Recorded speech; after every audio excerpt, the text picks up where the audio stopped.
নমস্কার বন্ধুরা, আমার চ্যানেলে সবাইকে পুজো স্পেশাল দ্বিতীয় রেসিপি দেখার জন্য অনেক স্বাগত জানাচ্ছি। পুজো স্পেশাল প্রথম রেসিপিটা আমি অলরেডি দিয়ে দিয়েছি। আপনারা যদি চেক করে না থাকেন অবশ্যই কিন্তু চেক করে নেবেন। আর আজকের রেসিপি হলো জাফরানি রাইস। আশা করছি এই চটজলদি রেসিপিটা আপনাদের পুজোর সময়কে অনেকটাই বাঁচাবে। চলুন তাহলে দেখে নেওয়া যাক। তার জন্য আমি প্রথমেই একটা বড় আকারের পাত্র নিয়ে নিয়েছি। ওর মধ্যে এবার পরিমাণ মতো জল নিয়ে নেব। জলটাকে একটু গরম করে নেব। তারপর ওর মধ্যে দিয়ে দেব দুটো তেজপাতা। তেজপাতাটাকে আমি এখানে ছিঁড়ে নিয়ে দিয়ে দিচ্ছি। দিয়ে জলটাকে ফুটতে বসিয়ে দেব। যতক্ষণে জলটা ফুটছে ততক্ষণে একটা কাজ করে নেব।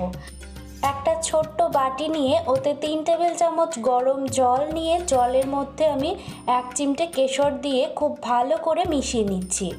এবার আমি ওতে দিয়ে দিলাম 1/4 টিস্পুন হলুদ রং। আপনারা যদি এটা না চান নাও দিতে পারেন, এটা পুরোপুরি অপশনাল। তারপর আমি এদিকে একটা বাটির মধ্যে নিয়ে নিয়েছি 500 গ্রাম বাসমতি চাল।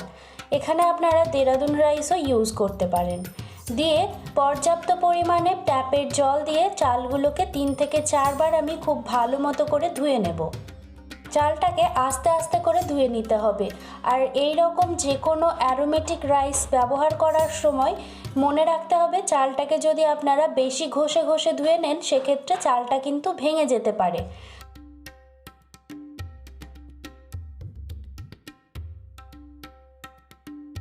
চালটাকে আমি 2 থেকে 3 বার খুব ভালো করে পরিষ্কার করে ধুয়ে নিয়েছি। এবার জলটা খুব ভালো মতো করে গরম হয়ে গেছে। এখন আমি চালটাকে এই জলের মধ্যে আস্তে আস্তে করে ঢেলে দেব। চালটাকে খুব ভালো মতো করে নাড়াচাড়া করে নিয়ে যতক্ষণ না পর্যন্ত সেদ্ধ হচ্ছে ততক্ষণ পর্যন্ত রান্না করে নেব।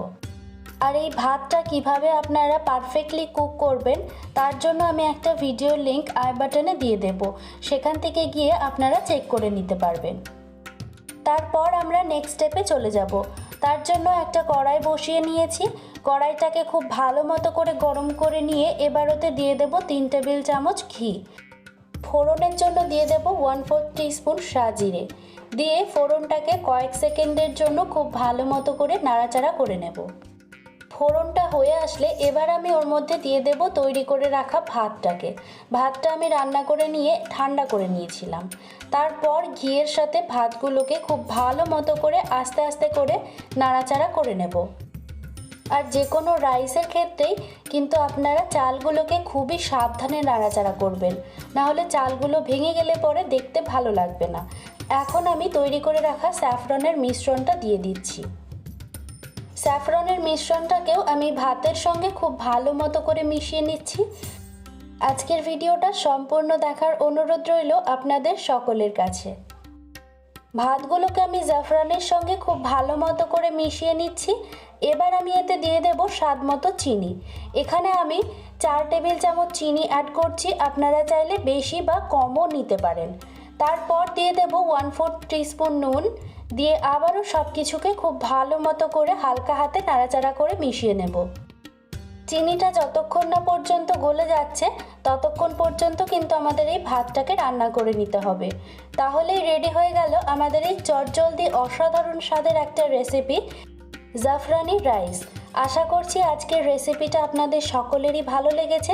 যদি ভালো লেগে থাকে অবশ্যই একটা লাইক করে দেবেন আর বাড়ির সকলের সাথে শেয়ার করে দেবেন। আর এরকম নতুনত্ব রেসিপি পেতে আমার চ্যানেলটিকে সাবস্ক্রাইব করে নেবেন।